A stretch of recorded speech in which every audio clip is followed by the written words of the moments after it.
So let's start at the beginning. You grew up in a very creative and culturally engaged family. Your dad was a novelist, your mother was a film critic. When did you first fall in love with cinema? And was that the same moment that you knew you wanted to be a director? Well, I mean, I think, these narratives always are developed in retrospect. My parents were very, they both were teachers also, and so we had a lot of books in the home, but they also were very excited about movies, and they took me to movies when I was very young, and we would, pre-cable, we would, certain movies that would play at different times, there was like the $1 Million Movie and things on TV that I would catch, and I don't know, I think there was at some point quite early, my mind worked in terms of movies and movie images, and I thought about, like, when I would imagine stories, I would imagine them as movies. So, and when I would read books, and I would think of them like, who would I cast in the movie? What would be the movie? There were different movies that were formative for me. One was the Errol Flynn Robin Hood, the Michael Curtis movie. I loved. I still love that movie. And then The Wizard of Oz was a big one. So and then as I got older, obviously I started to discover things that were current. But I think, yeah, I don't remember when, but I think certainly once I was a young, sort of somewhere around 11, 12, 13, I started talking about some idea of when I make movies. Oh, I'm going to try to make movies. But we didn't know anybody who made movies, and I really didn't.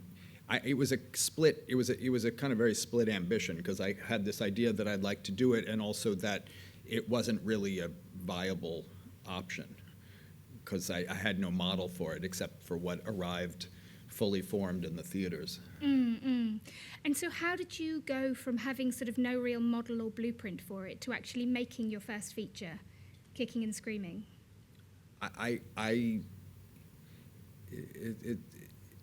It's that thing you look back at yourself at different points in your life and you're like, what was I thinking? But I was graduating college, Vassar College in Poughkeepsie, New York, and I had my friends who had been my roommates. One of them was, both who are still in the film business. One of them is Jason Blum, who started, who's now, at Blumhouse, and I sort of said, like, okay, now's the time we're gonna make a movie. I hadn't written anything. And I had done plays in college, but they were very much designed because I didn't really have access. It was pre-digital. I couldn't really make movies very easily. I did some like shorts and things on these like Bolex cameras that they had there, but the plays in a way were a way that I could write dialogue and work with actors in a way that, and so my friend Bo Berkman, who I was a childhood friend of mine, lived around the corner from me in Brooklyn. We had we have two other friends. We were sort of we still are, but like we were a little group. And I thought, well, what if we took the language of our group but put it in a college setting? None of us went to college together, so it was we were moving stuff around. But I thought, well, what if we sort of think about that kind of friendship and that language of friendship and particularly male friendship, and put it in a situation where, which was something I was feeling in some way, of that sort of the anxiety of moving on in the world and growing up and leaving college and leaving a certain kind of safety, and that's what became Kicking and Screaming. And then we kind of set out to make it, but I had no idea how to make it. I didn't know how it was done, and so I would just send the script to people and say, do you want to make my movie?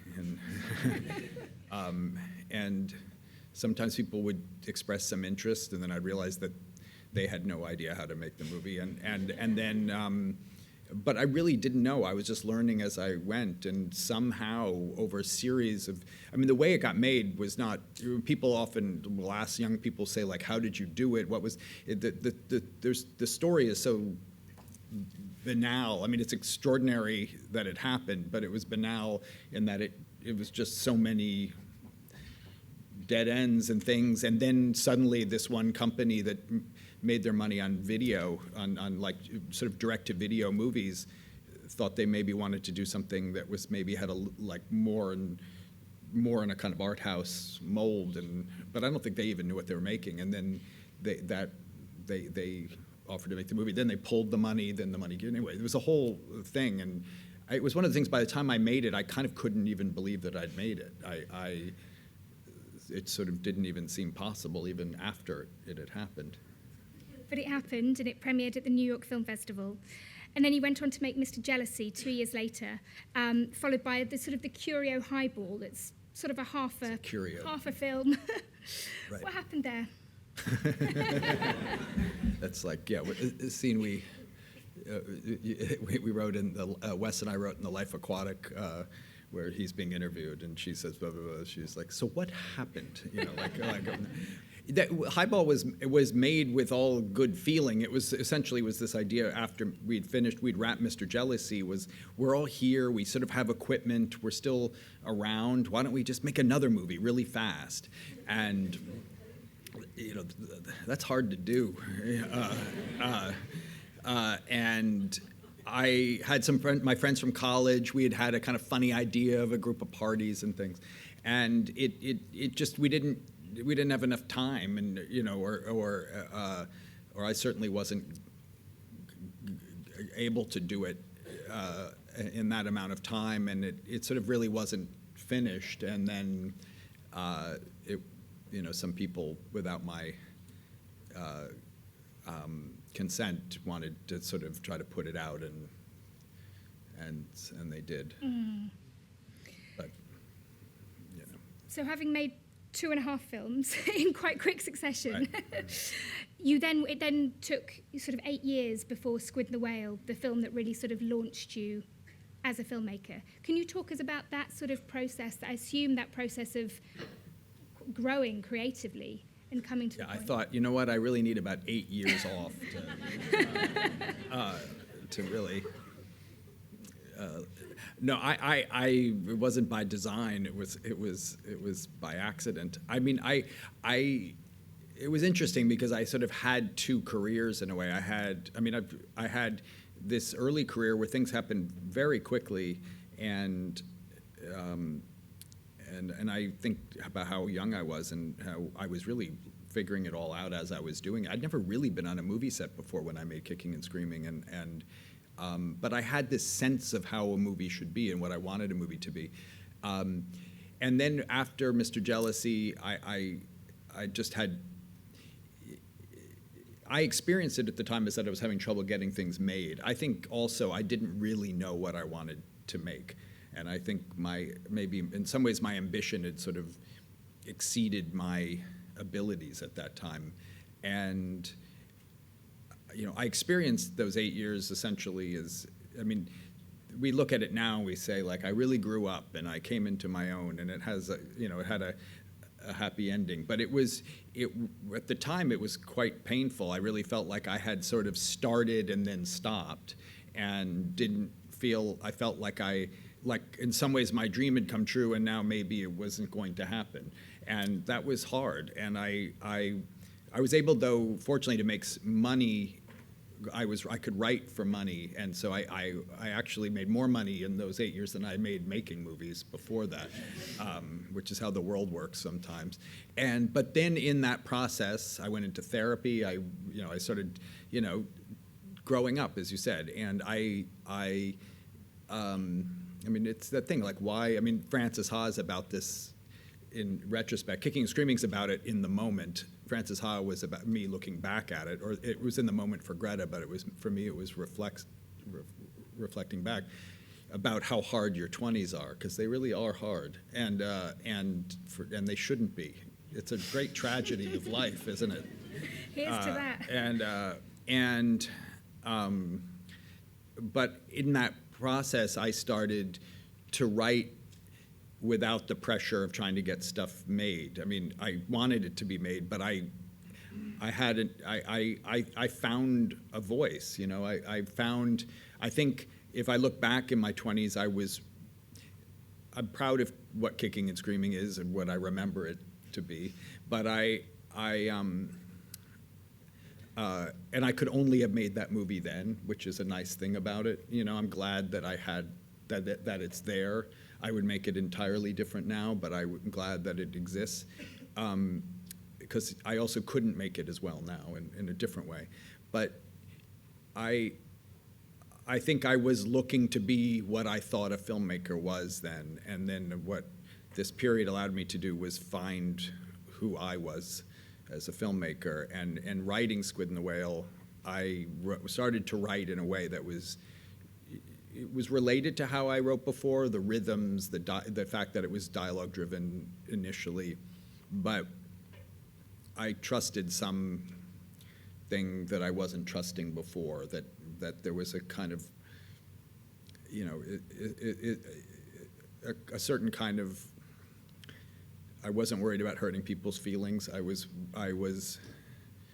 could find a certain honesty in what I was doing that I think I was kind of skirting before and so it was a breakthrough for me, and then even after I'd written it and felt this kind of breakthrough, I still took about 4 years to get made after that. So it was a long period, but I stuck with it, and it was budgeted as way more than we made it for. And then at a certain point, we were like, we have this amount of money. I was like, I'm just going to do it, and I don't care, and we're just going to, and it was a kind of like fever dream making it. I just went into it, and I kind of was making it almost like my life depended on it. It was like, this is everything I have right now.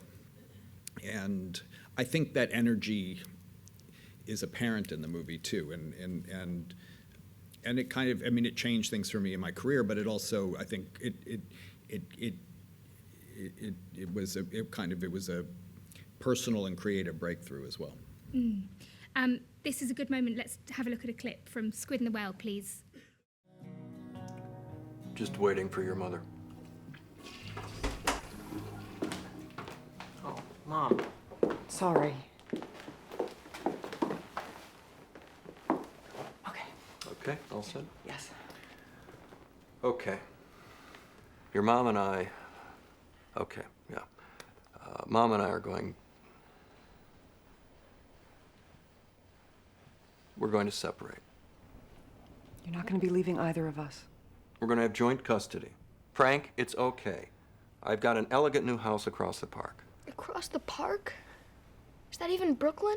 It's only 5 stops on the subway. It's an elegant block, the fillet of the neighborhood. We'll have a ping pong table. I don't play ping pong. And we'll both see you equally. How will that work? We're splitting up the week, alternating days. Why? Because I love you and I want to see you as much as your mother does. But there's 7 days. Right. So how will you split evenly with 7 days? Oh, I've got you Tuesday, Wednesday, and Saturday, and every other Thursday. Every other? That's how we each have you equally. That was your father's idea. Don't do this. How will I get to school? There's a subway 4 blocks from the house. 4 or 5. No more than 6 blocks. And what about the cat? Shit. The cat. We didn't discuss the cat. Your father will pick him up on those days when you're switching houses. I'll have to drive here 2 additional times a week. You got a place on the other side of the park. If you gotten a place near here, it wouldn't be a problem. This neighborhood's gotten very expensive, Joan. It's very painful for me to stay in this neighborhood. You know that. Don't be difficult. I feel banished. Oh, pickle. So, Dad, what will happen with the cat? We'll figure something out. And the film is autobiographical in many ways, based on your experience of your parents divorcing. And that word autobiographical is something that gets talked about a lot in relation to your work. But I'd love to sort of dig into a distinction that you often make between the autobiographical and the personal, and what that distinction is for you. Well, I think I used, I mean, this being maybe using the example of this movie, I used the setting, the essentially the situation of I was roughly that Jesse Eisenberg character's age when my parents did separate. It's Brooklyn. It's so their jobs were similar to my parents. There were a lot of things on the surface of it that were similar, and I think that was something that I discovered at that time was essentially using familiar elements helped me invent more freely. So it's like if you feel like you have a foundation, then you can go crazy. And the movie is a work of fiction. I mean, the trajectory is all fiction, but it was emotionally something that was very real for me. And so the distinction is I don't know how you'd make an autobiographical fiction film really, or something that was entirely true. Once you cast actors, I mean, casting Jeff Daniels, for instance, I cast Jeff because he was the only person who said yes. I offered that part to every actor roughly in the late 40s to early 60s range at that time, and couldn't get anybody to do it. And then Jeff flew himself in and to New York, and I loved Jeff from movies I'd seen him do, but I didn't see him as a Jewish professor living in Brooklyn, but there was something about him besides the fact that he was the only person who said yes, but principally because he was the only person who said yes, and he was a good actor. I felt, well, okay, that's got to count for something. But when we were rehearsing, Jeff found something that was very close to him, and in that he could then, the rhythms of the character and that I had written, he was able to do something very personal, and I think it's even just, I mean, I haven't seen the movie in years, but seeing that clip even, I'm just reminded how much he captured the essence of a thing that I had written, but very much gave himself to it, which is what you want every actor to do ultimately. And it was very exciting, and it was also very lucky that it worked out like that, because that part had to be great for the movie to work, really. I mean, they all had to be great. The kids had to be great. I was very lucky with all of them. Laura's fantastic. I mean, I was reading. There's George Saunders has a book out now. I've read where it's these Russian short stories, and then he gives his sort of, he teaches them in his class, but he does a kind of version of that in the book. He uses the example of a man who has a train set with a town around it, and the man builds the train set and puts up little, the houses, and he takes a person, he puts them on a bench, and he's doing a thing, and then he notices the person on the bench that he just laid down there appears to be looking up in a certain way, so he follows the gaze of the person, and it's into a window in one of the houses. So he moves and he puts a woman in the window of the house who's looking now down at the man, and now he has a story that is going on within this world that he's created.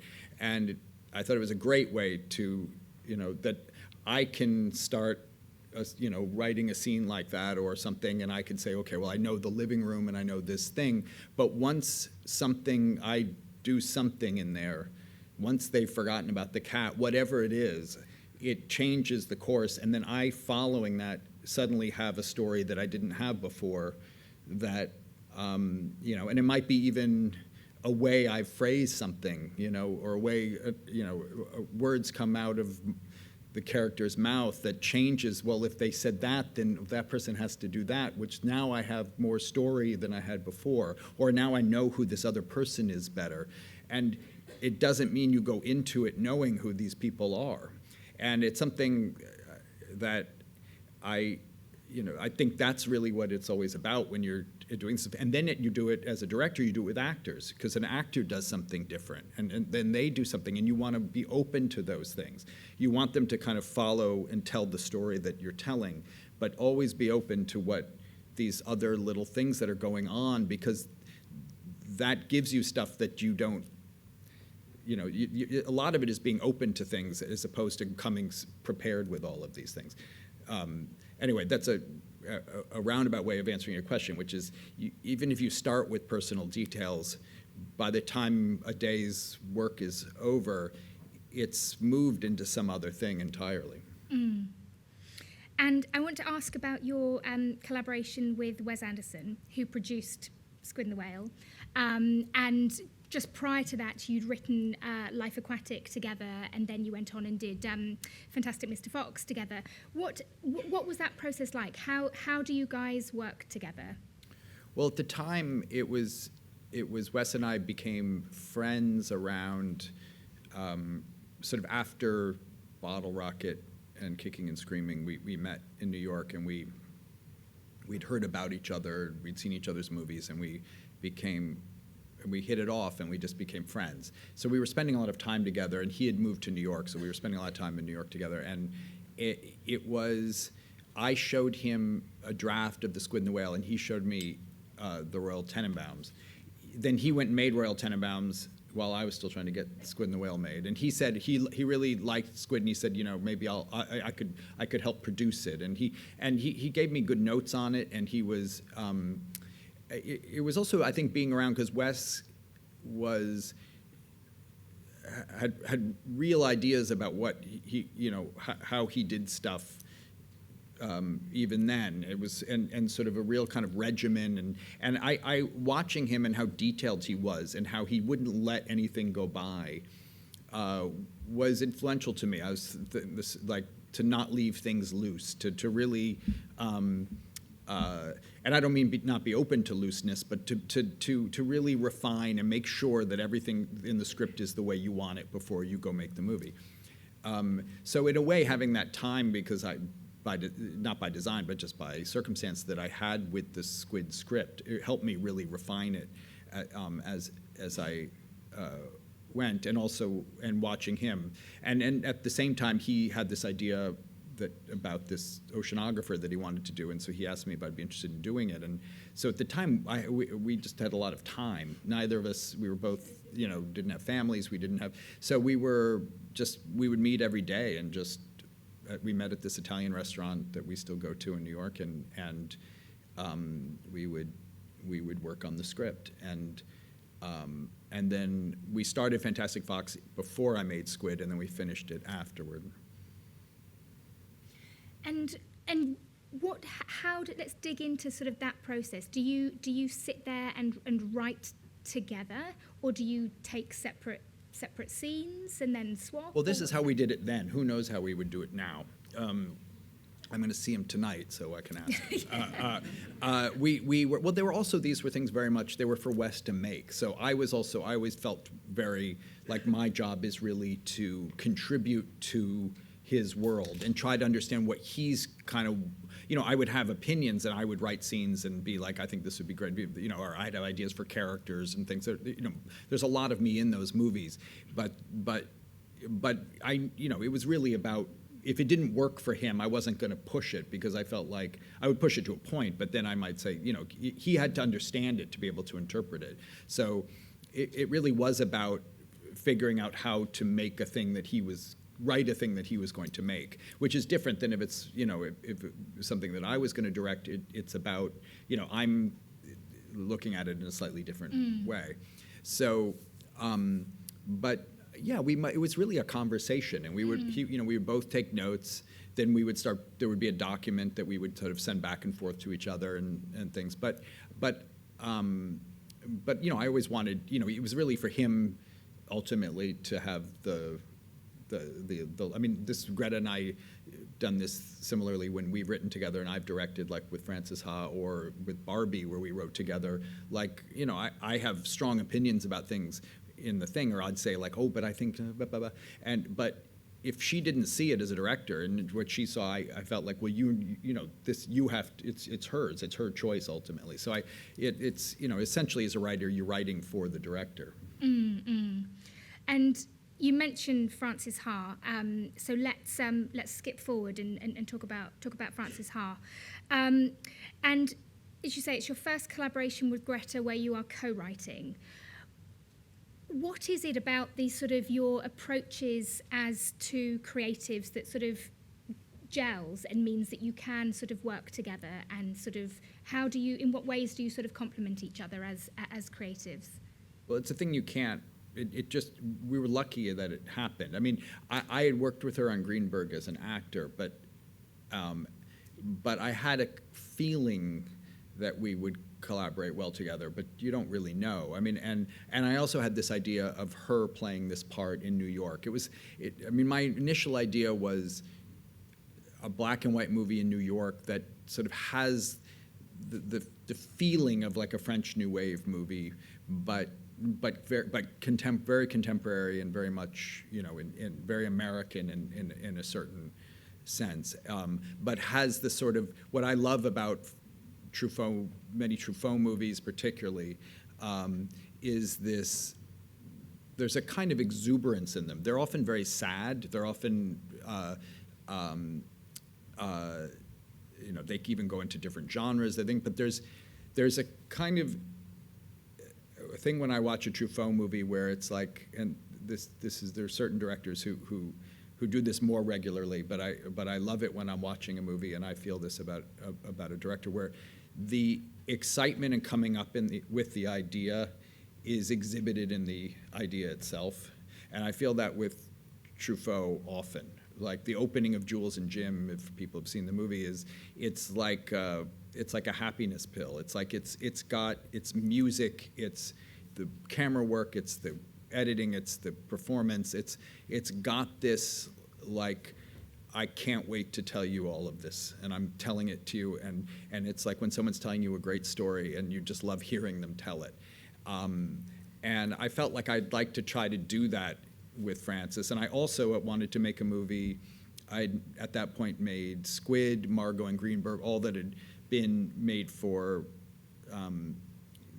essentially slightly higher budgets in sequence, and I wanted to do something to go back and in some ways make the first movie I never made, but make it with the knowledge and the ability that I had, that I'd sort of learned. And that was really the concept. So we made it with a very tiny crew. And Greta and I sort of set out to write it. And I sort of started by saying, like, why don't you, here's sort of the thing I'm thinking about.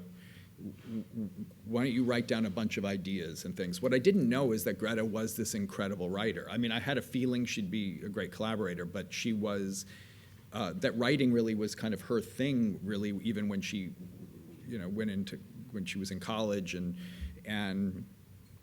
And so I really lucked out in that. It was amazing. And so she wrote back all these things, and they were all so observant and funny, and I just knew the movie. I was like, I know who this is. And so then I started adding to it, and we just started having this sort of conversation in this document, going back and forth. And the scene started to develop out of there, the structure of it, this idea that it would be told in terms of the sort of different homes the different locations that she keeps moving between. And it was a really great experience. There was a kind of magic in making that movie that it's just something you can't control. It's some synthesis of many different things.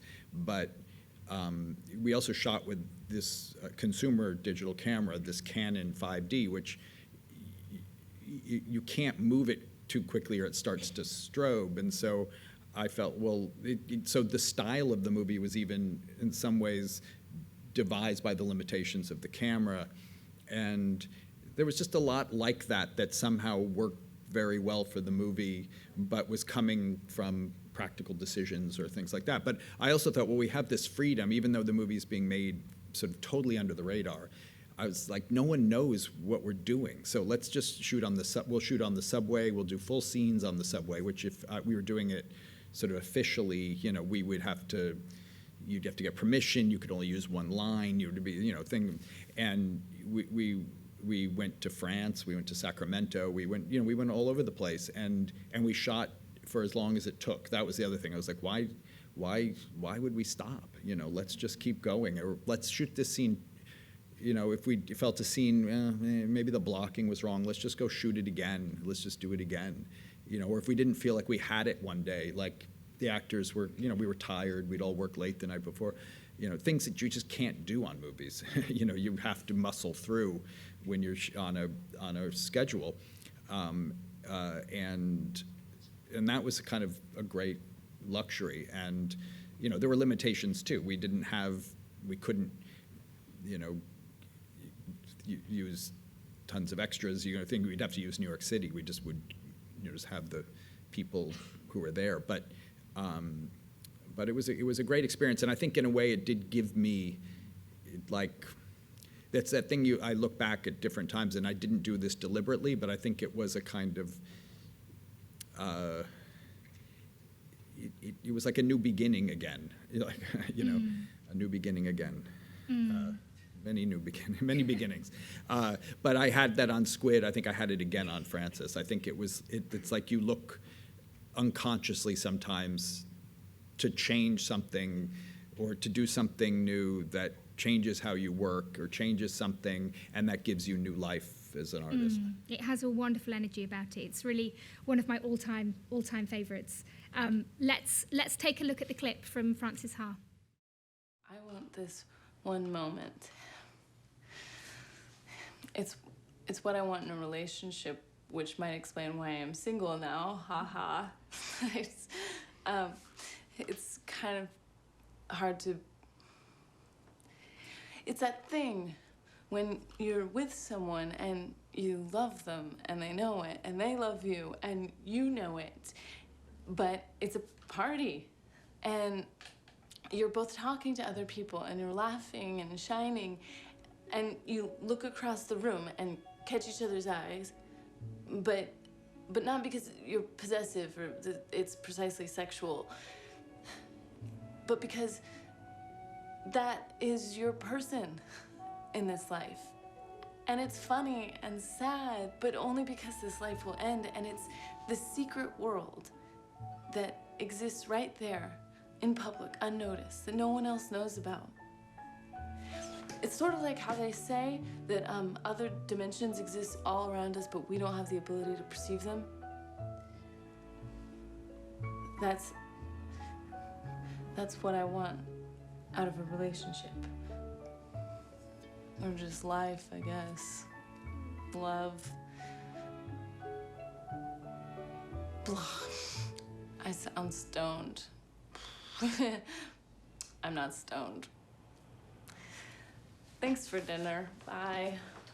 Oh, bye. She's so great in that. You talked about the influence of Truffaut and the French New Wave on that. I mean, I also feel like I can see Claudia Weil's Girlfriends in that. There's also the wonderful scene to Modern Love, which is the Leos Carax wonderful tribute. Do you feel like, are there sort of certain inspirations that you just have creatively across your entire career that you draw from? Or in every new film, do you think, okay, what am I going to be my touchstones for this particular thing? And you go back and watch particular things that you draw on? That's a good question. I guess it's both. I mean, there's always, there's so many filmmakers I love, and they're formative filmmakers. Like discovering Truffaut in college was like just a really exciting. I remember seeing Jules and Jim at college, like the same week that I went and saw Goodfellas in the theater, and I felt like seeing the opening of Goodfellas, which also has this sort of exuberant montage and with music and in a very different way and different kind of movie, but it really connected. And then I remember reading an interview with Scorsese where he talked about Jules and Jim and Goodfellas, and I felt smart for having seen that. But it was exciting at that time, like to see these things talking to, and there were also things that I had discovered from just in my own life. I'd found them individually, and then to see that they were kind of connected in some way. And so there are those things that always, I'm sure, keep turning up. I mean, at this, I don't look at them maybe as before every movie necessarily, unless I'm looking at something very particular, like how do they do a certain shot or something, or I'm shot listing my movie, and I think there's that scene in da-da-da, and I'm going to go look there and see what they did exactly. And sometimes it's not even how you remembered it. You remembered it in one way, and you look, and it's totally different. And you're like, oh, okay, well, I'm going to do it. Maybe I'll do mine will be the way I thought it was, or something like that. But it's still, you're getting it from that. It's just like, it's beautiful about movies in that way, that how we live with them. But then there's, of course, like a particular movie. I mean, I didn't even look at a lot of New Wave movies when I made this, because I loved those movies. They were so with me anyway. But we did use, the music is all George Delarue, which was from many of the New Wave movies. He also did other American movies and things too. But and it was a way to kind of put what was sort of a very contemporary, I mean, the black and white does this, but also this very individual story in New York City, and put it in a kind of more timeless, classical way, which I liked about it. It was like making something, treating it as big as it is for her, and as big as it is for us when we're in it, and I wanted it to feel that way, to feel important, because it really is when you're that age, and for Frances in a way too, I mean, a thing that there's a thing that happens at the end of this movie where we're talking about the limitations of the camera and the way the camera moves and things, but at the very end of the movie, when she finds her own apartment and she's writing out her thing, it's the reveal of the title. She turns around, she's writing, and then we're on her back, and then she turns around and we push in on her face, and it's a very simple, and it'd be innocuous in any other context, but I felt like it's like I'm always interested in how the camera and the movie can remain, sort of what I was saying, how I need to remain open to what I see in front of me and what's, like what the work is telling me, that in a way that the camera and all the sort of movie artifice can also be open, so that the camera moves in a way that it never moves the camera doesn't push in on her when she tells that story. It's just there. But in another movie it might have. But it was, part of it was to keep this kind of sort of reserved, to not indulge, to let her exist in this space, but there the camera moves in. It's so simple, but it was like the camera's been freed up because she's been freed up. She's come to a place and we're there with her and we're reacting to that. And I love that in movie making, when it happens in Marriage Story, when Adam sings Being Alive, a similar kind of thing. It's like there's something that has been loosened up, and White Noise has it all throughout, but it's that something changes, and sometimes it's not camera, sometimes it's music, sometimes it's sound. It could be many different things, but I kind of love that, and it's something that's often meant to be invisible. I mean, nobody necessarily thinks, oh, we haven't pushed in on anyone at this point in the movie, but I think you feel it on some level, and I think that's those are sorts of things I love when you're thinking about movies, but I don't know why I thought of that, except, it has no particular influence, but I feel that in many of the movies I love. You mentioned Marriage Story, so we're going to fast forward through While We're Young, through Mistress America, through De Palma, through Meyerowitz Stories. Check. All Yep. very good. To Marriage Story. There's so many years of my life. It's a lot of work. We haven't got all day. So Marriage Story 2019, nominated for 6 Oscars, including Best Picture, Best Screenplay, won an Oscar for Laura Dern for Best Supporting Actress. Seen by many at the time as perhaps your best film so far. I adore this film. I'd seen Company the year before. There was a celebrated production here, the gender flip production, and I'd seen that and go and see Marriage Story after that really did things to my heart. But like Squid and The Whale, this charts the breakup of a marriage. And I wonder that when you sort of return to that subject matter, whether you could feel your progression as a filmmaker, whether you were feeling that you were approaching that subject in a different way than you had when you'd made Squid and the Whale? Well, I was just by design, because it was a different story. It was a different different situation. I mean, the simple answer is Squid came from me thinking back to my childhood and my experience, and that powerless feeling of being a kid who, and having, your world changed it felt like an instant. I mean, it's a long period, but it felt like an instant.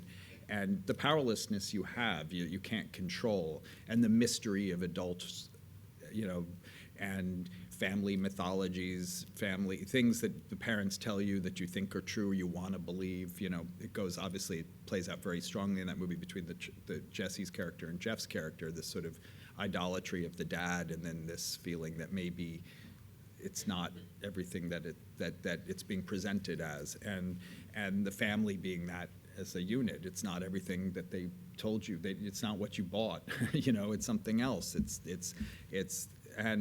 And there was a lot of when I met Mike Nichols, who wrote me after he saw Squid and the Whale, and we started a really nice friendship. He said it reminded me of why I got into the movie business, which was revenge. And I knew what he meant, because it wasn't even revenge on my parents. It was revenge on a time. It was like a time of powerlessness and a feeling of like, but now I can go back and kind of hold those kids' hands and try to help them through it in a way by telling the story. And with Marriage Story, it was much more from the parents' perspective. It was from, having gone through a divorce myself, and it was a way of trying to make sense of a time that didn't make sense, and acknowledging that in the movie, but also trying to give it some kind of beauty. And it was sort of in that process that I found an opportunity to do a love story that I think that if I had set out to do a love story, I wouldn't have thought to do it that way. But I discovered it was a love story in some way, though when I was really trying to tell the story of an anti-love story in a way. But it was, in that way, it was by design so different that I didn't think of them particularly as companion pieces. I thought of them, except that they're both, that I made them both. But the circumstances were so different. Mm-hmm. And by this point, this was your fourth collaboration with Adam Driver. So had you got to a point where you were writing with him in mind, and sort of with his voice and his sort of physicality? What was that process of finding that character? Well, in the last few movies, the Meyerowitz Stories being another example of it, although I know we're not supposed to. Well, really starting with Francis, I was writing, that one I was writing with Greta, but for Greta as well. Mistress America was the same. While We're Young, I wrote for Ben initially, and then brought in Naomi and Adam Horvitz and Maria, but then Meyerowitz I wrote for Adam Sandler. So Marriage Story being similar, I reached out to Adam and Scarlett and Laura and said, I have this idea, and these are these things I'm thinking about, and I think it should be you. And so while I was writing, I would occasionally meet and talk to them and say, I'm thinking this, and just hear what they had to say. And they all had very different personal ways in. Adam wasn't divorced, but his parents had been. Scarlett had gone through a divorce. Laura had gone through a divorce. So there were a lot of them and their stories that I was incorporating into the script, and not necessarily always in literal ways, but even just sort of tone and feeling, and I also talked to many other people who'd gone through similar experiences, and so I was sort of doing it in some ways as a form of reporting, but also as a form of integrating them into the fabric of it as I was writing it. Mm. Let's take a look at a clip from Marriage Story. You want to present yourself as a victim because it's a good legal strategy? Fine. But you and I both know you chose this life. You wanted it until you didn't. You used me so you could get out of LA. I didn't use you. You did, and then you blamed me for it.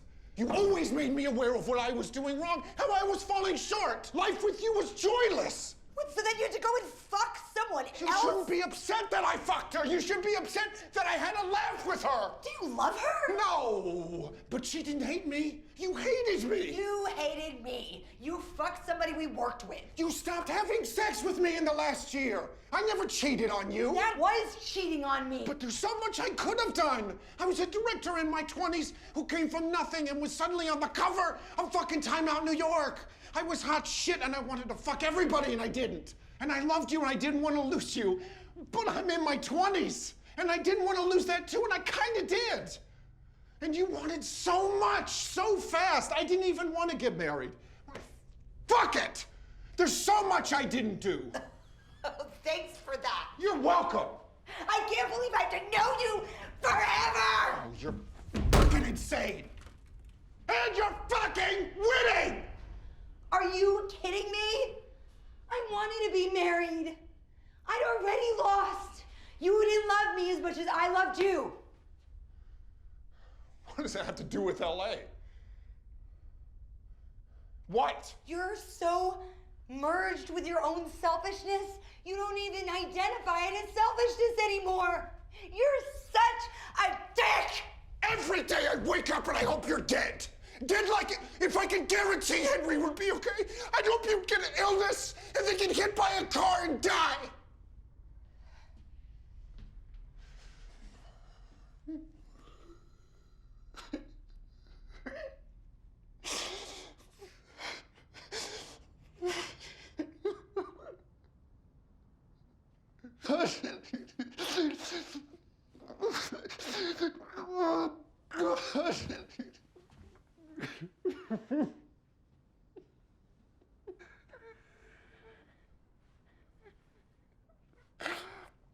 I'm sorry.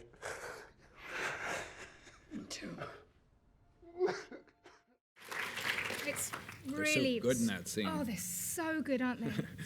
so good. And I read that it took you 2 days to film that scene, and I wonder, sort of talk us through the process of working with Adam and Scarlett on that. And did you do rehearsals? And is that sort of doing multiple takes, trying different things, or is it doing multiple takes, trying to get like really precisely the thing that you're looking for? Well, I mean, it was very designed knowing that it was going to then, it needed to have all this life, that this stuff that, I mean, and that's one take, you think like, well, what were in other takes, and they're both such alive actors. They're alive to everything, whatever one is giving that might be slightly different in another. But it really was, we rehearsed it many times, and we rehearsed it in a rehearsal space before we started shooting, and then we moved to the location and we rehearsed in that location. And so they knew where they would be at what moment. And the beginning of the scene, they start at one point in the room and they make it to the kitchen. They kind of journey through the apartment, and then they're back in that same area at the end. And it's that kind of that personalityless box of an apartment, so we rehearsed it, and we shot the first day. We shot sort of up into a point, because I didn't want to go all the way to the end until we needed to. So we would sort of take it through, but they would have to play the whole scene because the space was pretty small, and it really, we just needed to kind of do it. And also it really had its own momentum, so they had to keep kind of working their way through it. And then it was sort of at that point where you're like, okay, now we're going to start moving it to the end, and that's when these things, these kind of moments happen. And but I really, what I often you do is you create a kind of a real structure, so that then people have a freedom to play or to explore, and that's the pleasure of this job, is getting to do that and to work with actors who can be that vulnerable and give that much of themselves. It's such extraordinary work. I'm conscious of time, so I am going to, and I could talk to you about Marriage Story for a long time, but I'm going to skip forward to talk about White Noise, so your new film, which premiered here last night. And it's a film that feels like it's taking you in a very new direction, and it's the first time that you're working from adapted source material, well, directing from adapted source material. And what was it about this book, White Noise, that felt like that was something that you wanted to do? It was something I was rereading it. I'd read it as a kid. I'd had sort of various images had stayed with me over the years, but I mean, the way I'd loved it as when I was a teenager, and but like anything over time, it's like I was saying about movies, that I remember it being a certain way and then it's not. When I started to reread it again at the end of 2019, I just thought to do it. It wasn't anything in particular, and I was just struck by how it was expressing something.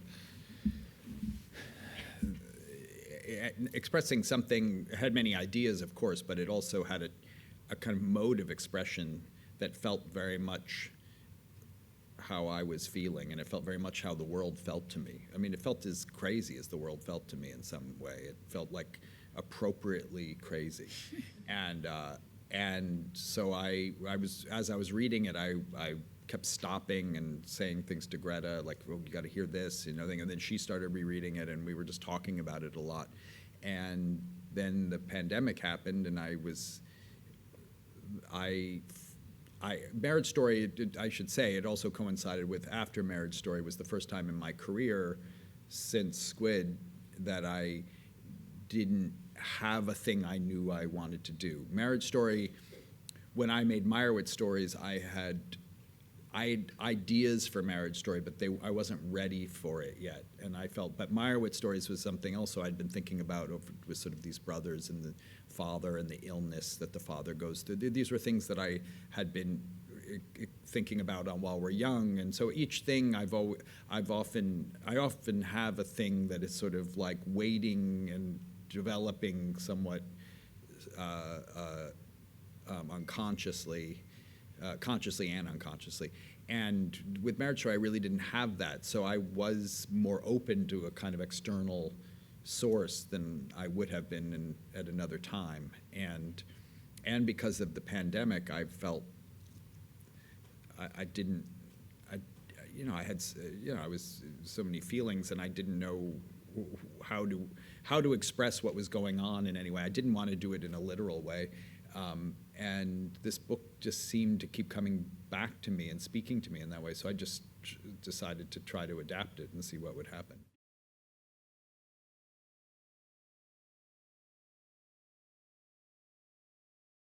The content is pure sort of sci-fi disaster movie. We see car crashes. We see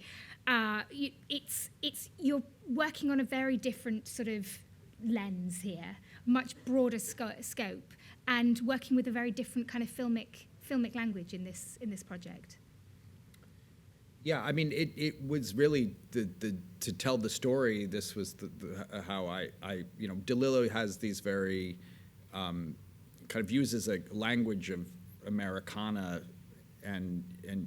but uses it in a very literary way, and I felt like my job is to find these cinematic analogs for that, and so I was borrowing from movie language, and he's playing with different genres, so I felt like there was sort of the language of these genres was there for me to employ, but it is the story of a family, and it's also about family mythologies and the stories that we tell ourselves and the stories we want to believe about ourselves, the things we want to believe about each other, things that are not unfamiliar from my other movies. There's a moment in it, there's a dream sequence that feels sort of pure horror film, and I never knew I needed a Noah Baumbach horror film until I saw that moment. You know, maybe speak to your friend Jason. Well, Margot at the Wedding is kind of a horror film in a way. That's true. Were there particular films that you were watching, that you were drawing from in those, as you say, the sort of different filmic language? Again, I wasn't. So many of the movies and the language of these movies is so embedded in me. I've seen these movies so many times, so I wasn't looking at them that specifically before making this. But they were all kind of available to me because I know them. I mean, I had many visual references and things and photographs and things that we were looking at, and both images of the period and also from movies that we were excited by or drawing inspiration from. But I wasn't thinking of particular movies, here or there, as much as I was thinking about.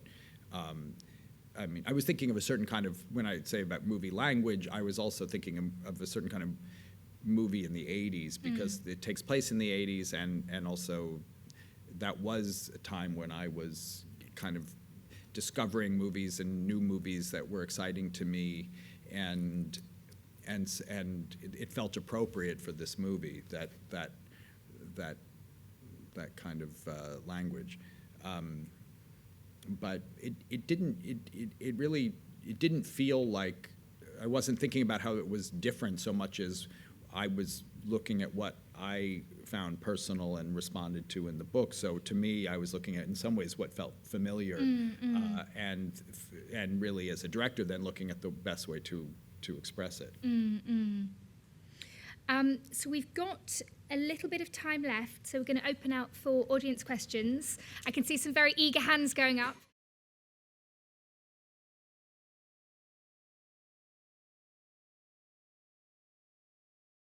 No, I have all the dialogue written and rehearse the actors with the written dialogue. I like to have a set script in that way.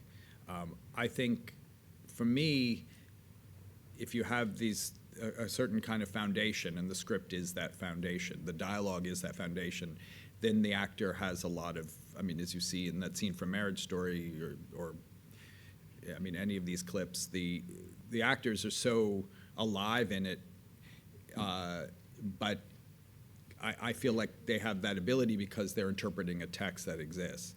And the dialogue that I write, I think of as a kind of music. In White Noise, it takes on another level of music. It's a kind of, it is music at some points. It's not even meant to be all heard. It's, or it's meant to be heard as a cacophony and not as an individual dialogue, but that the dialogue has a certain kind of rhythm, that what I then look for with the actors is to make it feel as naturalistic as possible. So and that becomes sort of the thing. It doesn't mean that I won't change a line if something doesn't seem to sound right or feel right to me or to the actor, but I'm not, I feel like the improvisation really happens while I'm writing it. I'm improvising with myself, I suppose, or if it's with Greta, it's with a collaborator, or if it's something I've overheard that somebody said, I'm then taking that and responding to it in the dialogue itself, and then it, it's there to be interpreted by the actor.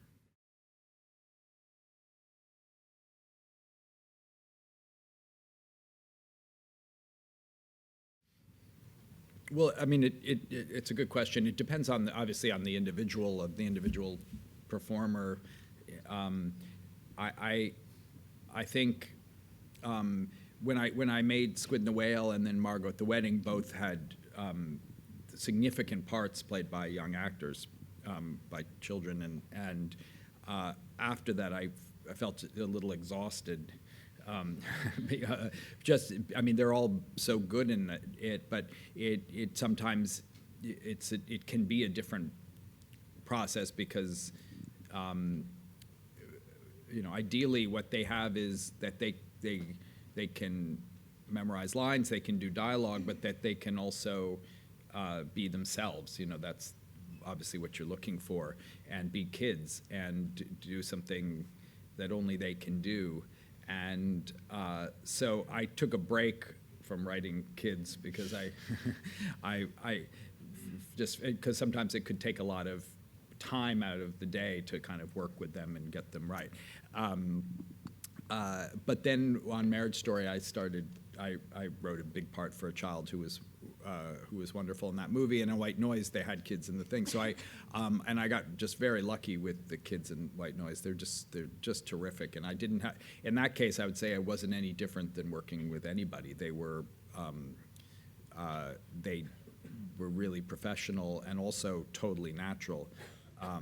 But I love it though, because it's also, you get them at a point in time which is kind of beautiful. I mean, when watching the Squid clip watching all the clips makes me emotional, but watching that clip makes me emotional, thinking about like Owen and Jesse, who are the kids in Squid and the Whale, both have now directed their first movies. You know, it's Halle Pfeiffer, who plays also character Jesse,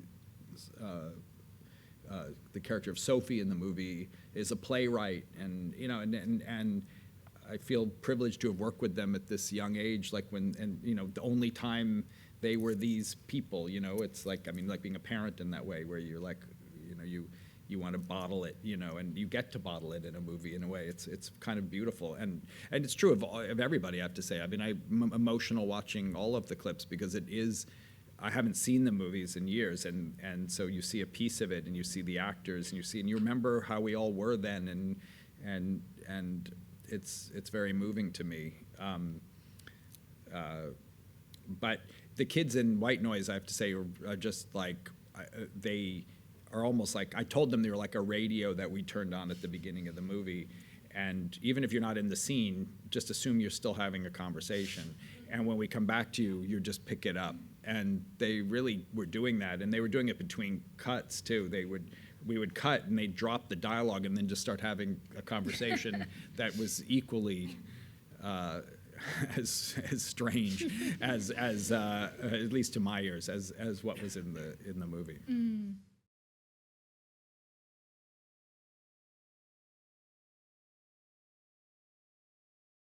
Yeah, I think they're all such wonderful actors, you know, and I always feel, I remember when I was making Squid and the Whale, and I asked Jeff Daniels after seeing how he felt about the scene, about his performance. You know, it's like, do you feel good? We were moving so quickly on that movie, so we were always moving faster than we kind of, you know, would have if we could have designed it differently. And so I was like, do you feel good? And he said it felt funny, and I knew what he meant. And I think, like, I feel like there's an inherent comedy in all my movies that's trying to get out sometimes, and sometimes it gets further out, and sometimes it's suppressed more.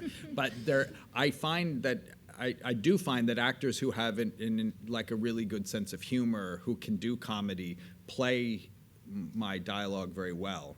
And Jeff obviously has done comedies as well as serious movies, and so you know, working with Jack Black or Ben Stiller or Adam Sandler, I felt it was a very natural fit, you know, to they could, the rhythms, that sort of inherent humor and everything, it was always there. And, you know, and I'm really open to how I'm often asked about, like, do you try to balance between comedy and drama and a kind of, and I don't. I think of it as that they exist always side by side. They're always here. And so they're always available. And even in that Marriage Story scene, which is quite an intense scene and quite painful and quite dramatic, there are lines that on the face of it are funny in that scene. And that sort of goes to the question you're asking about. So we were talking about how the dialogue is written, is that it's in a way like, you know, but if you leaned into it being funny, it would be wrong. But we say things that sound funny all the time and don't necessarily, just goes by. And I'm interested in that, and how our language and the language, and it's sort of what I think I connected to in DeLillo and his language, even though it's a different kind of heightened dialogue, but is how funny we all sound, you know, and how badly we all speak, or I do anyway. I listen to myself. I'm just like, Jesus, just stop mutter, you know, stop. So many tangents, so many, you know, I can't believe I say like as much as I do, you know. And so when I'm writing, I'm trying to be a kind of open to both the sort of a kind of language that I hear in my head, but I think a kind of absurdity too, and so I think those actors understand that quite intuitively.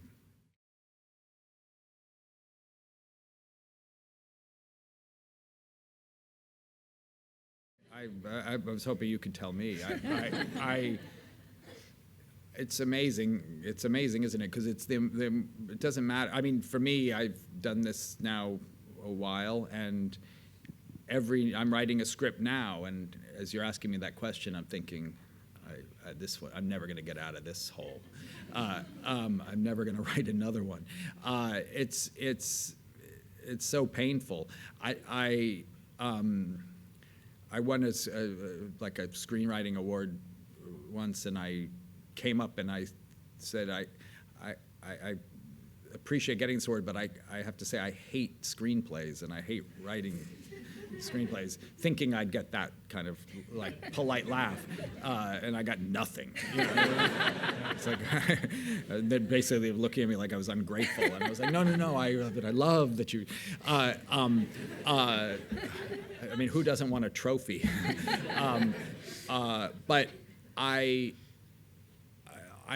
get into my head all the time and think like, who cares? You know, I mean, like.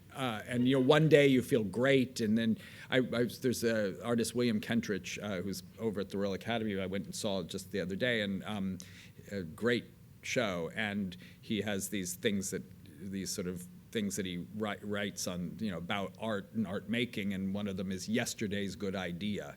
And I was like, oh, that was so familiar to me, because it's like or the idea that I'm walking on the street and I speak quickly into my phone and I'm like, there it is, I've got it, and then I bottled it, and then you get home and you write it down and I'm copying it in, I'm like, what is I don't even know what I'm and you know, there's so much of that, or you think you had a good day of writing and then you go back and look at it and you're like, like, who was that? You know, did somebody? Is this really what? Somebody? This has been changed somehow. What I had was really good, but you just keep at it, and you keep at it, and some days you're just really just trying to push the boulder up the hill and just get to that. You know, just get some page out there. You know, and get something. I mean, a writer friend of mine, great short story writer, Deborah Eisenberg. Said that she feels like the first draft, the process of rewriting is just getting rid of all the cliches that she's written the first time around, you know. But I think it's like you have to kind of give yourself permission to write the cliches, and I don't always. When you get in your head, you don't give yourself even that permission. You're like, nope, you know. And so on a good day, I let myself go, and I just keep at it, and sometimes it feels pretty good, and then you're feeling, okay, I think maybe we have this here. Sometimes you do reread it and you're like, oh, okay, that was pretty good, and it feels pretty good. But you know, all this is to say, I have no answer for you. Before I let you go, I must ask what it is that you're working on right now. Oh, I can't say. I'll ruin it if it isn't already. I'm writing something. I've just been writing something. So that's. Guys, I tried.